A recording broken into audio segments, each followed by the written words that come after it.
हुई और कुछ समय बीता कि वह एक राजा वहां से गुजरता है जो कि दूसरे राजा पर आक्रमण करने के लिए जा रहा था। जैसे ही उस राजा ने देखा बियावान जंगल में एक संत साधु विराजमान है, कितनी शांत मुद्रा है, कोई टेंशन नहीं और चेहरा ओज और आनंद से भरा है। हर क्षणों में मुस्कान ही मुस्कान, आनंद ही आनंद टपक रहा है।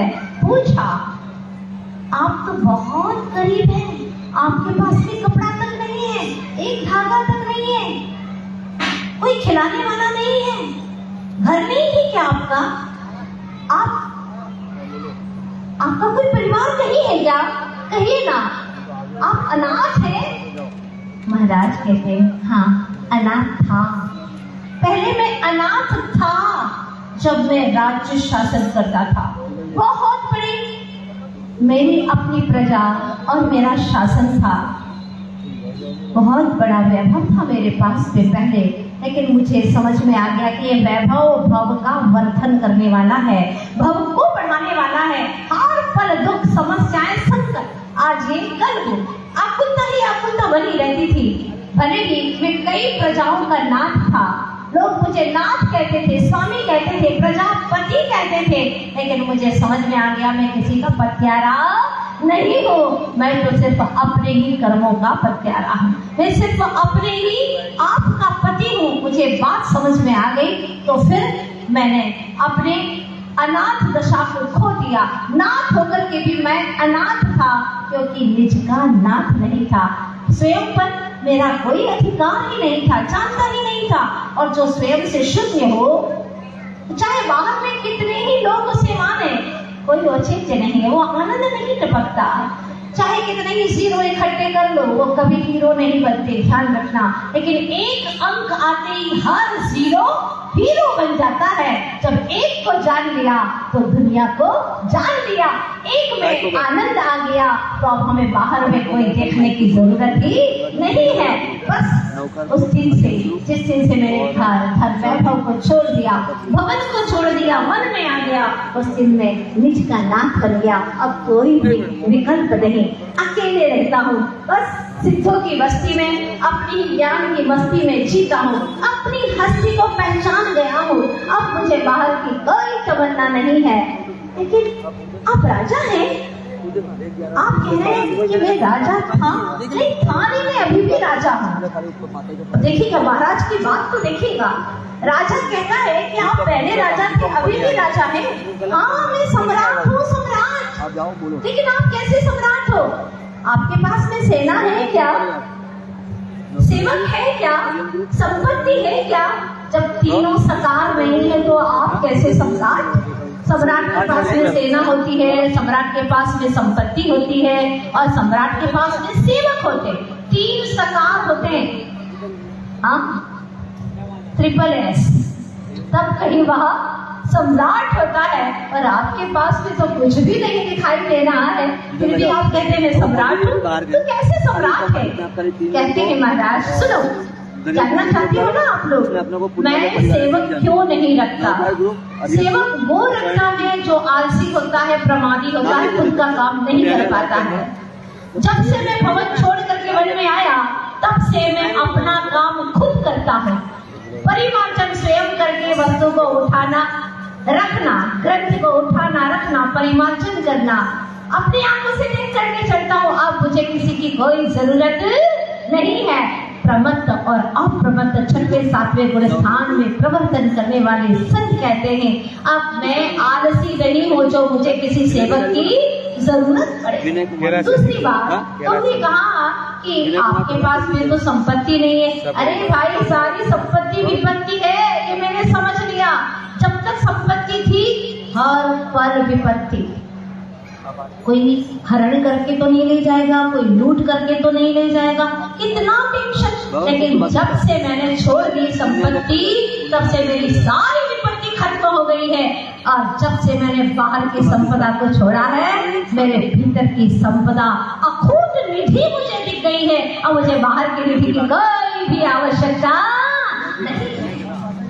गजब बात है। तीसरी बात, तुमने कहा संपत्ति, सेवक और सेना। सेना वह रखता है जिसके शत्रु होते। मेरा तो कोई शत्रु रहा ही नहीं बाहर में, तो सेना में क्यों रखूं? मेरे शत्रु है मेरे भीतर के, कर्मरूपी शत्रु, और उसकी सेना मैंने खड़ी कर दी है। अपने निज गुणों को प्रकट कर लिया है, इसलिए अब मुझे कोई बाहरी सेना की भी जरूरत नहीं है। जैसे ही राजा ने सुना ये बात को, और उसी वक्त बात समझ में आ गई। राजा ने कहा, लौटाओ सेनाओं को, नहीं करना मुझे आक्रमण।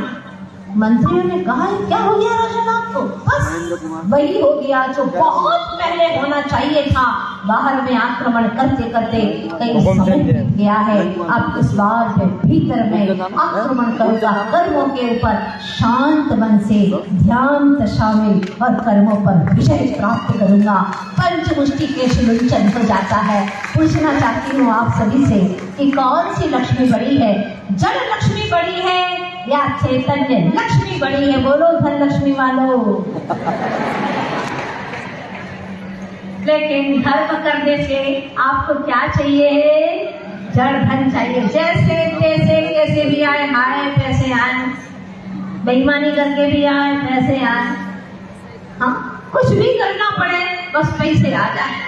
किसी के भी आपको भी भूल झोंकना पड़े, झूठ बोलना पड़े, षड्यंत्र करना पड़े, बेईमानी करना पड़े, कुछ भी करना पड़े, हाय पैसे आए, बस पैसे आए। ऐसे धन का क्या औचित्य है? जिन्होंने न्याय से कमाई हुई, पुण्य से प्राप्त हुई धन संपदा को भी काक की बीट के समान, कौवे की बीट के समान छोड़ दिया।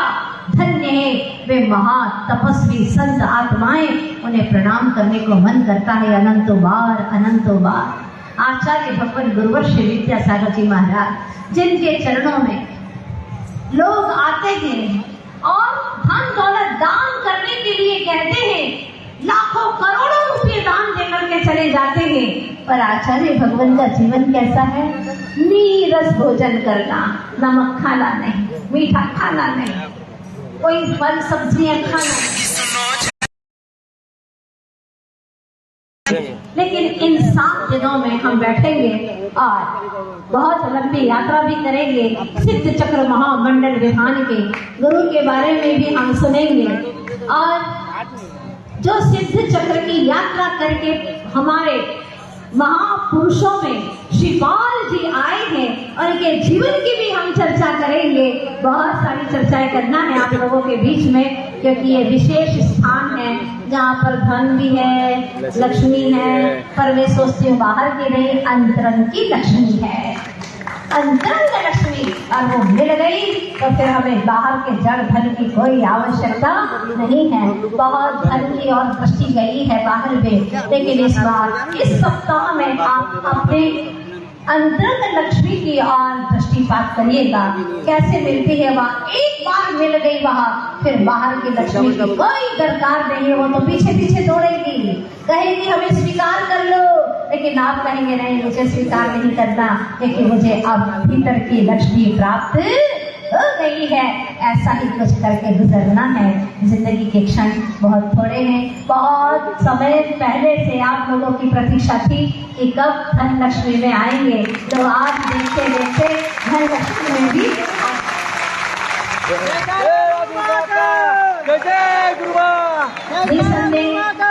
बहुत कुछ यहाँ पर जाने पहचाने चेहरे हैं। बुंदेलखंड के अधिकांश धर्मात्मा जी यहाँ पर निवास करते हैं, जहाँ पर आचार्य भगवान ने बहुत विहार किया है और लोगों को बहुत कुछ लाभ दिया है।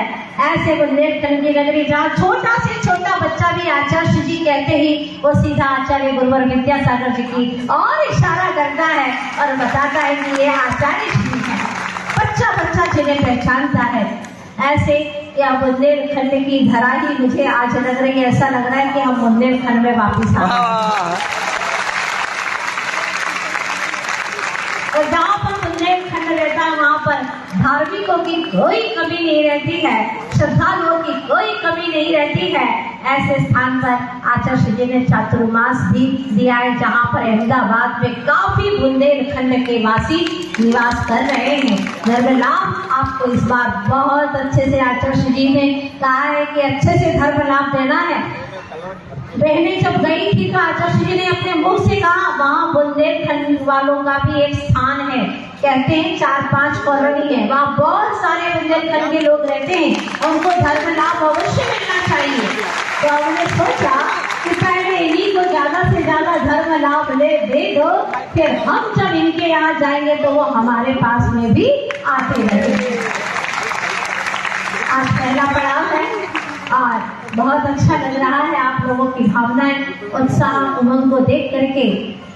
जहाँ पर धर्म है वहाँ पर धन की आवश्यकता नहीं होती है, अपने आप ही वह तो खींच करके चला आता है। धर्म फसल है तो धर्म घास फूस की भांति है। आप अपने जीवन का उद्धार करें, आगे आगे बढ़ते चले जाएं, यही शुभकामना है। क्योंकि समय बहुत कम है और आगे भी बहुत सारा कार्यक्रम है, ध्वजारोहण करना है और आज इंद्र प्रतिष्ठा, सत्रीकरण आदि भी वेदी शुद्धि कार्यक्रम भी होने वाला है, ताकि कल से यहाँ पर सीधा विधान शुरू हो जाएगा। आप सभी लोग भावना बनाएं। जिन लोगों ने नाम नहीं लिखाए हैं ये अवसर छोड़ना नहीं है, क्योंकि ये सिद्ध चक्र विधान अष्टानिका में ही लगभग करते हैं लोग, और ये अष्टानिका के पास का ही निकट का ही स्थान है, क्योंकि अष्टानिका में हम लोगों को यथास्थान पहुंचना भी है। इसीलिए वही समय है, आप लोग पूरा लाभ लेंगे और परिणामों को उज्जवल करेंगे। परिणाम की उज्जवलता ही तुम्हारा अपना धन है, इससे बढ़कर के और कोई धन नहीं। आचार्य जी ने कहा था, सुनो, तुम्हारी धार्मिक भावनाएं ही तुम्हारा सुरक्षा कवच है। बहुत सुंदर बात कही थी, तुम्हारी धार्मिक भावनाएं वो ही तुम्हारा सुरक्षा कवच है। चाहे बम फूटने वाला हो, लेकिन तुमने धार्मिक सुरक्षा का कवच पहन रखा है।